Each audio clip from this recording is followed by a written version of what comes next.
Oh, they just joined. Let's see if I can. Oh, oh, there it is. There's the request.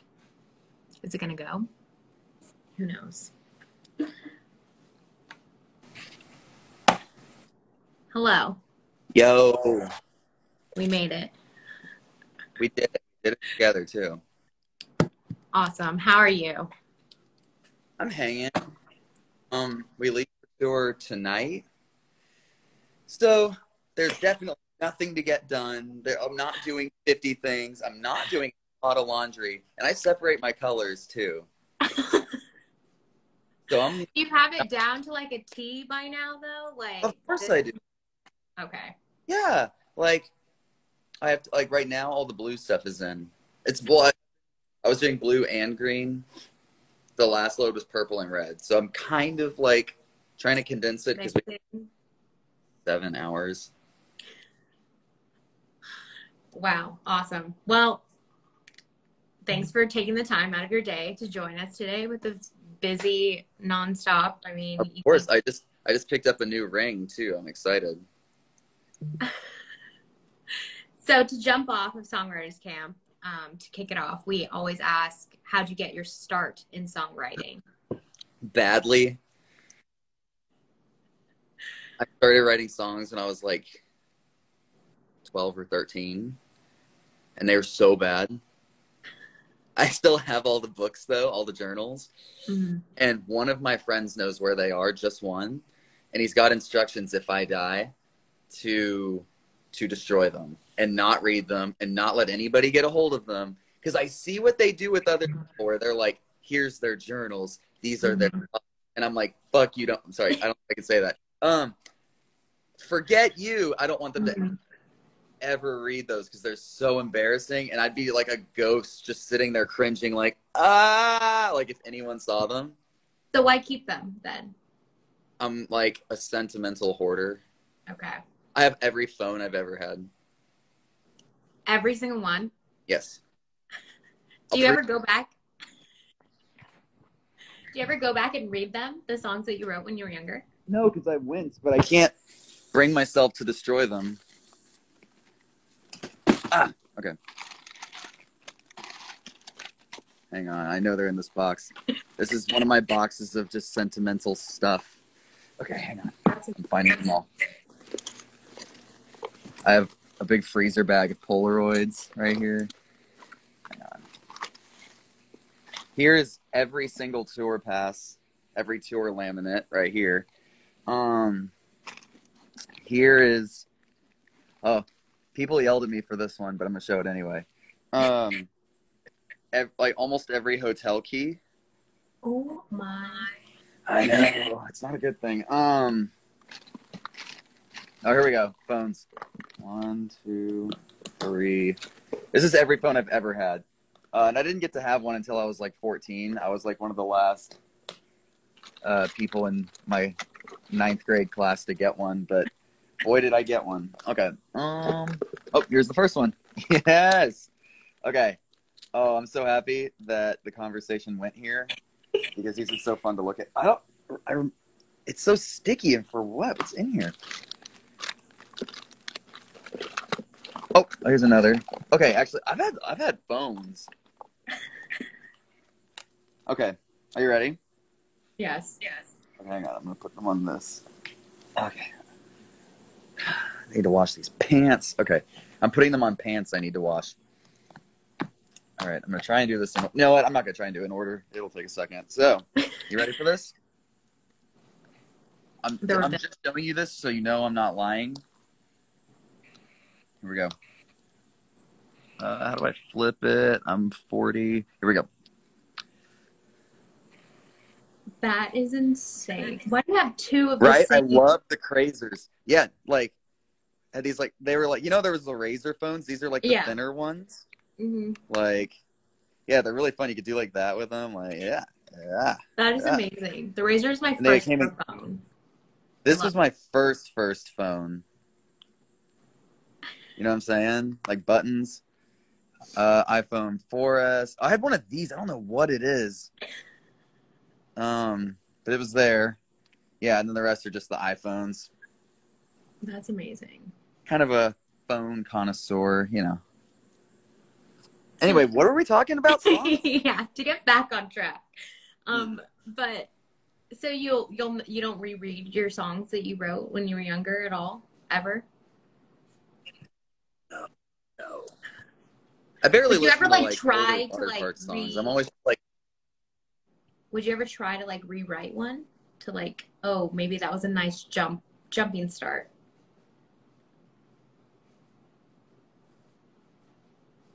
there's a chance I could pull like a line, possibly, Mhm. but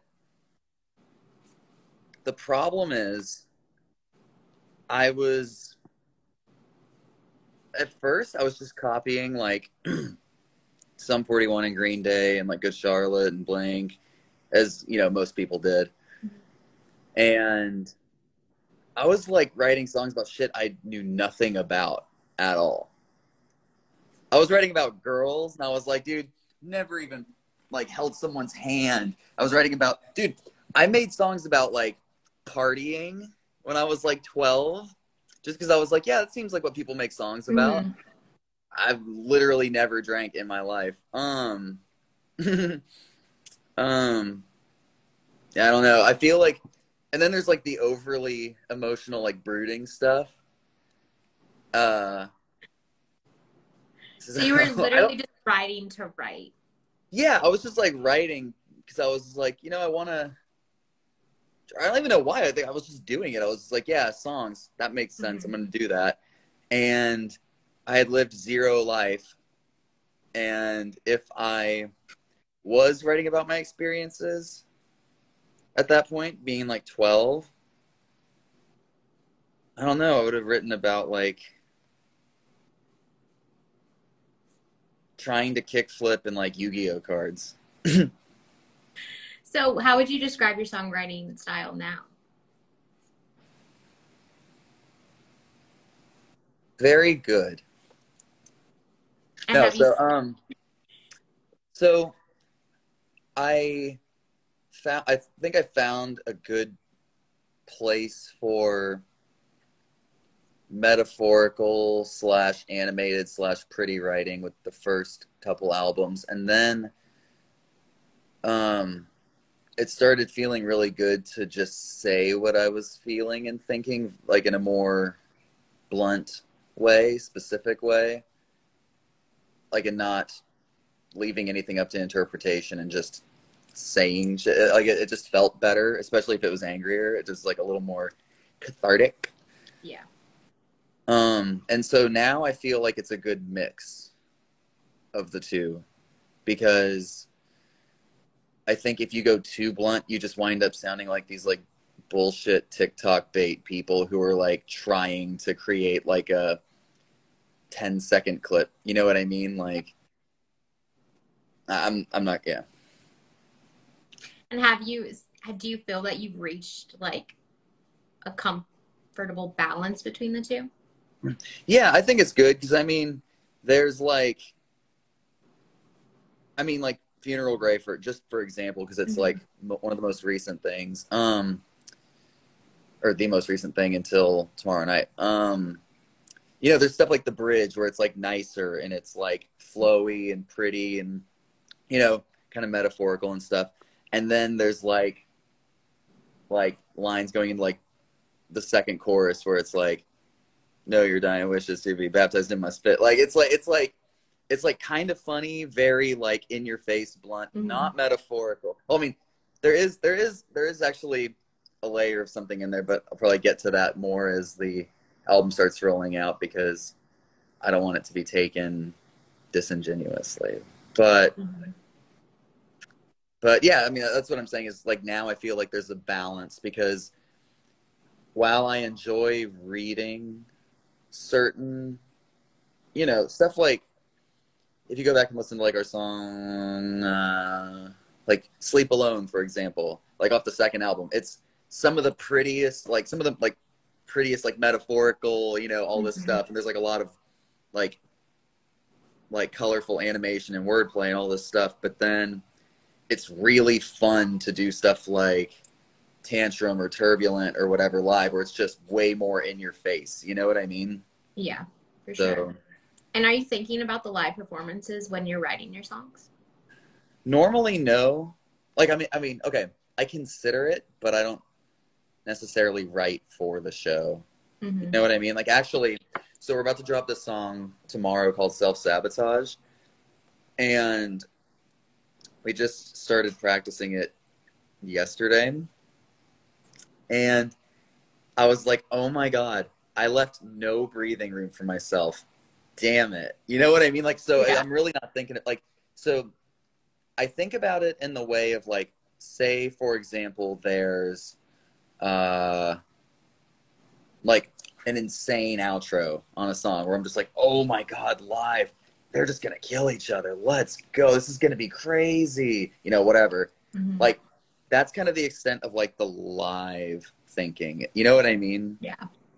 So, because then songs usually, like, if necessary, become altered for like a better live presentation. And have you ever written a song and then thought that it was going to go insane during the live performance and you predicted correctly? Yes. Which song? Yeah. A lot of them, but especially like Turbulent and stuff like that. Mm-hmm. You know what I mean?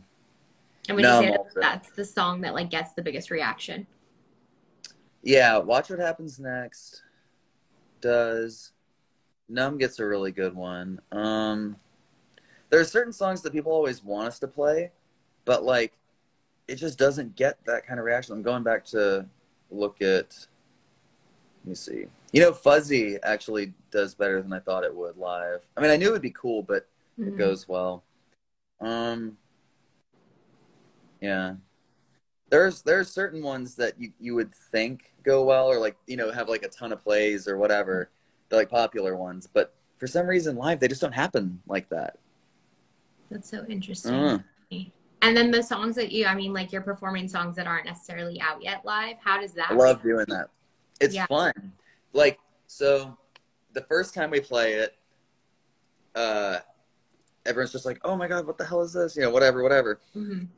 And then the second time we play it, people know the words from live videos, and I'm just like. And then the third show, somebody showed up with a brainwash tattoo, and I was just like, Insane. "Yeah." So why do you do that though? Like, what's the mentality behind it? Fun for me, Okay. and I like watching people want things, and I don't know. It's more fun when people want things rather than putting stuff out. Mm-hmm. And why that song specifically? Brainwashed? Yeah.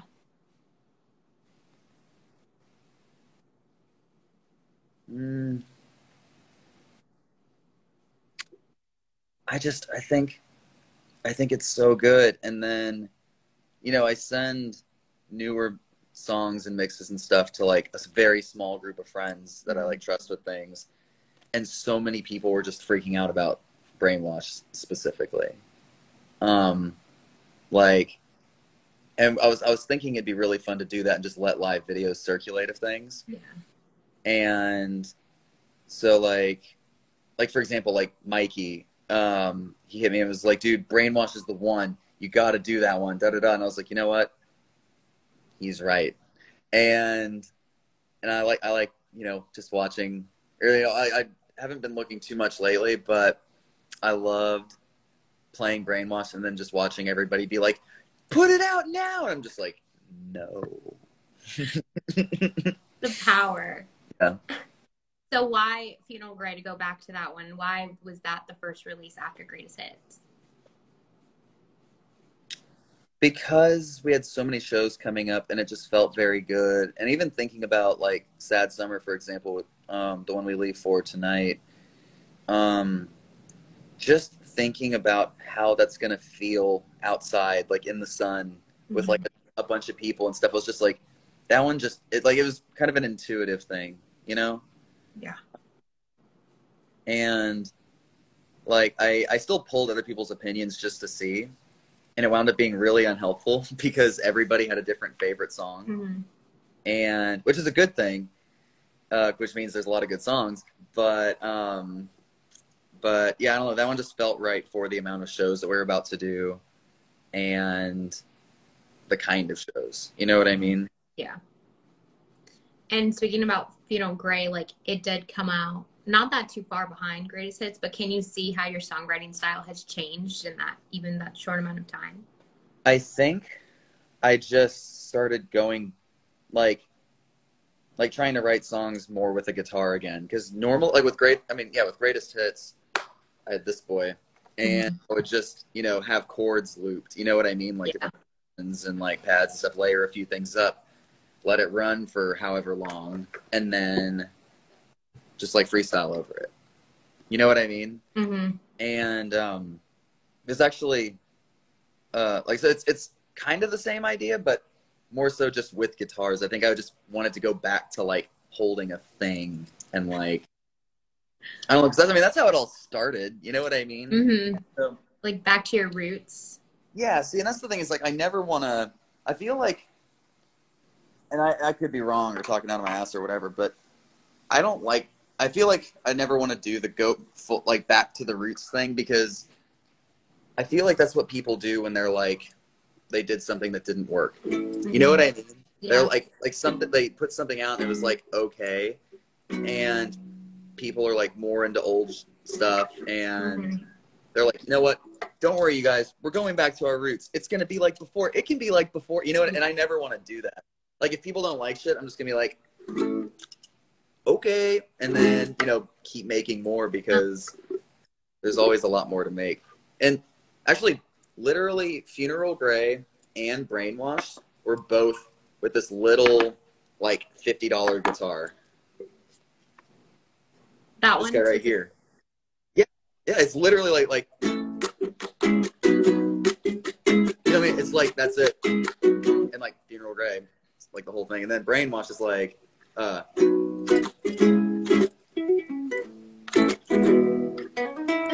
you know what I mean, like that. It's like, and it's just fun to like have just this little dude in your hands, and you're just like, and you're like, dude, song. You know what I mean? And does the music come to you first normally, or does the lyrics? It varies. Because sometimes I'll have like a conceptual idea for something, or I'm like, a song about this would be amazing. I almost just gave an example of something that I want to put out. It's not on the next album, but there's like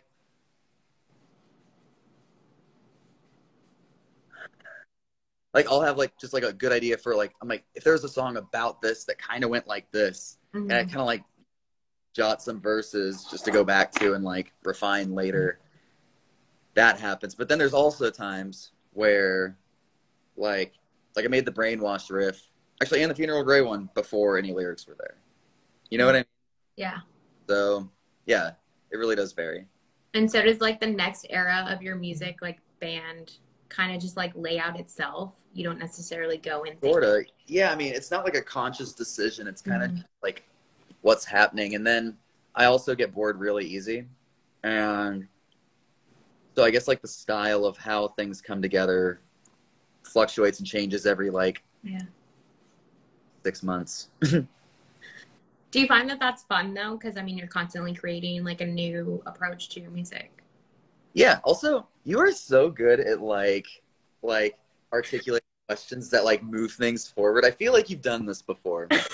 I have done this quite a few times, but it gets easier. Who have you talked to in the last week? Last week was Haley Kyoku. Oh, tight. The week before that was Bishop Briggs. Yo, Bishop's so good. Yeah, she's awesome. And Hell just especially her new stuff is just like so personal and just like 100% authentic herself. And that's the kind of music that I love. Yeah, sure. Definitely. I think Zach, our producer, worked on one of those new ones too. One of the ones that just came out. I'm pretty sure. He's the man. Yeah. Look at him go. Too, when you like are in the studio working with producers, it's easier like when you have a personal relationship with them. Yeah. I hate doing like I almost never say yes to like like session offers Mm-hmm. because it feels so weird. Like the idea of like walking in, I even like make fun of it. Like I walk in, you know, I did a session with someone like a few months ago, and I rolled in. I was like, "Cool, let's talk about your personal shit. By the way, what's your name again? Yeah, Yeah. tell me what's going on in your life, man." Did it like, you know, I was joking and everything, obviously, but it really is kind of like that. Oh yeah, for So sure. I feel like it's yours yeah, is like it's super personal matters that, I mean, you have to yeah, put it all out there if you're going to be writing a song that you think that fans are going to connect with. definitely, and I feel like that's easier for some people, or if they're just like not really being genuine in their writing, it's maybe a little easier. Because I've done sessions like 2017 is when I started like doing sessions like either I mean like just in general because sometimes you're not even writing like hey we're doing a song for this today, you just like you're making a song, you know Mm-hmm. what I mean, like you don't necessarily know where it's going, so everyone's just kind of sitting around like what's it going to be about, you know what I mean, and like Mm-hmm. before when I would just say yes to whoever, there was definitely like some dipshit stuff where it was just like what if it was like just for example it'd be like what if like tonight's the night, I'm like shut the fuck up, you know what I mean, it's like, sorry, You're fine. like but you know what I mean, like Yeah. so usually I try and have lyrics done before a session starts, and then if someone's like you could say that better, then I'll like you know tweak it, refine it, make it better, but yeah I don't know, lyrics like groupthink lyrics usually fucking suck. Yeah. uh And what do you hope fans get out of your music? I hope they feel good, or if it doesn't make them feel good, maybe it makes them feel understood. That'd be nice. And is there one song in particular that you feel most proud about so far? As far as like the new stuff, As far as anything in your entire career? hmm.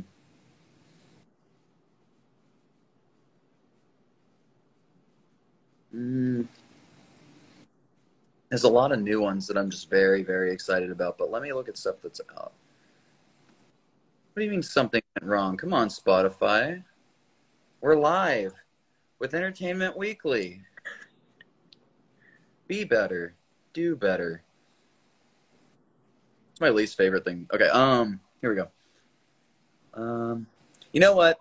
I really it's a fun thing that our biggest song was made up so quickly, like behind like a trailer at like it was literally on a show day, and I was just like, I got an idea, and I just went and sat down, like voice memoed.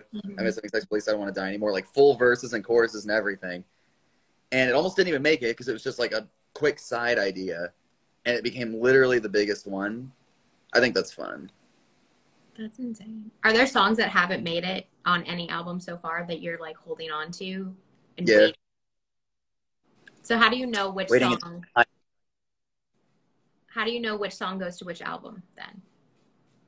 I don't. I just if I feel like I'm gonna cry, if like doing like the mock cutting stuff, you know what I mean? Like, Yeah. you know, cutting things off track list. If I feel like it's just gonna fully devastate me, I'm like, okay, so that one should be on it then. Mm-hmm. You know what I mean? And if it just hurts, which it does, if it just like normal hurts, then I'm like, all right, maybe that one can wait until I make it better. Like we have this song called Never Bloom Again, and that was written before like Stupid for You. Not completed, but like there were like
over 20 minutes. It was awesome. That's amazing. I got ice cream.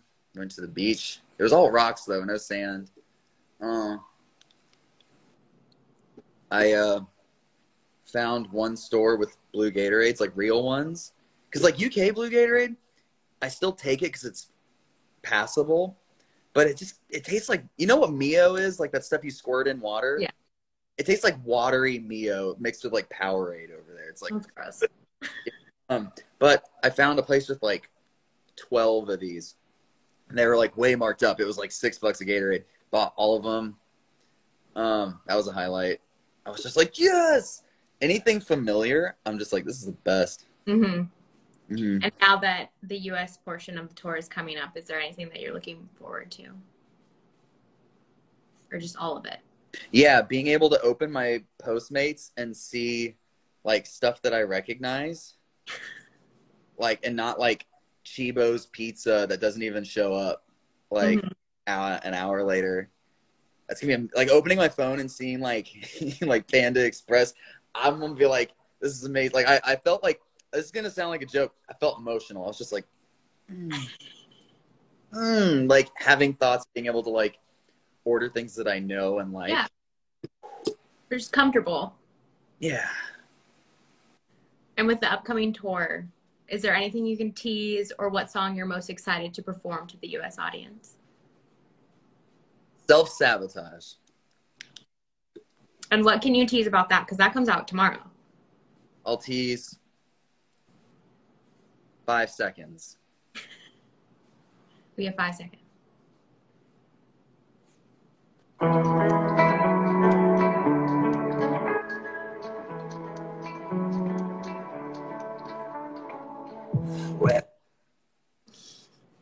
And that's it. And that closes out Songwriters Camp. Songwriters, we are. Have you ever? Well, thank you so much for taking. Wait, no, I said, have you ever written a song? No, I'm not that kind of writer. I've written short stories. Short stories are good. Yes, and I've written like a couple chapters of a book, but I've never written a song. Ooh, couple chapters. Yeah, that's a dream though. That's a little.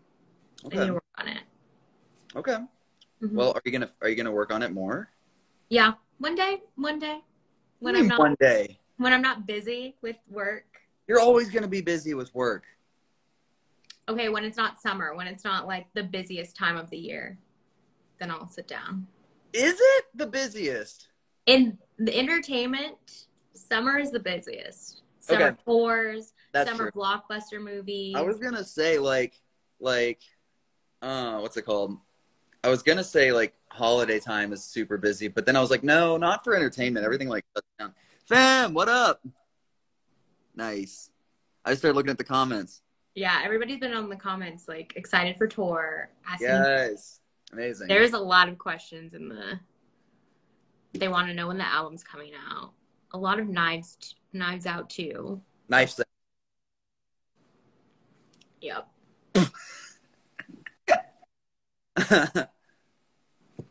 Let's go. What a day it's been. Yeah. I hope you wrap up your laundry soon. Me too. I'm so over it. I'm so tired. Are you going to any other shows? No, I can't. Hater, what city do you live in? I'm in LA right now. Oh, well, yeah, it's in Anaheim. I wouldn't ask you to make that drive. Yeah, it's in Anaheim. Everybody else who's in LA watching this, you have to make the drive, though. I'm sure you will be in LA. Well, actually, you know what? You're going to My Chemical Romance in October at the Forum. That is big true. I will see you twice. Oh, okay. Let's go then. Mm-hmm. It's signed CDs. No, I haven't signed the CDs yet, and everybody's very mad at me. But, hey, I'm doing other stuff. Otherwise, Self-Sabotage couldn't come out. I'm busy. Oh, and I wouldn't have clothes on tour, so I'd have to play naked. And I would go to jail, and Twitter would be so mad at me for showing my butt. And no, it's really, we're on a nice publication. I'm not going to talk about this, but priorities, you know. I'll get to the CDs. There are like 2,000 of them that I have to sign, as well as the meet and greet posters. How long does that normally take you? So long, but not as long as Otto. Otto is our drummer, and he writes like a freak. Like, okay, let's say these glasses are like a pen, right? You know, normally you're like, do, whatever. Okay. He writes like this, and he writes his full name like a psycho, and he won't not. Doesn't he like smear the ink? You would think. No? No. That's I mean, skill. That's a he, skill. he figures it out. He's like, yeah. Okay. Well, everybody in the comments, go see Waterparks on tour. Yeah. And if you don't, Otto will get you. There you go. You heard it here first. And You then don't want to be got like that. also, everybody go stream Self-Sabotage tomorrow. Absolutely. Thank you. Well, thank you so much. Of course. Thank you. And I'm excited to see you guys. It's fun being on Entertainment Weekly. Yeah. I feel like Brad Pitt. We've never had Brad Pitt on one of these, but maybe one day. Brad Cooper. We're making our way up in the world, yes. Brad. Hang on. Celebs named Brad. Brad Paisley. Maybe. Scarface, the rapper, his given name was Brad. Who is Brad Bird? That's a crazy name. That's enough. Thank you for having me. Of course. Someone said you are Brad Pitt. Yeah, I am. I'm better than him, actually. Yeah. Because I'm a nice person. There you go. Zeph's in here? There's a lot of people in here. Yeah, there are. What's Zeph saying? It's probably nice. Nope. It wasn't. All right. I hope you have a very nice day. I hope you do too. And have a great tour. And I hope I see you crowd surfing at the LA Mike M show. We'll see. My best friend might be up there. She'll be up there, not me. Okay. Okay, tell your friend. I will. I will. All right. Well, I'll see you at the My Chem show. I will see you there. Bye.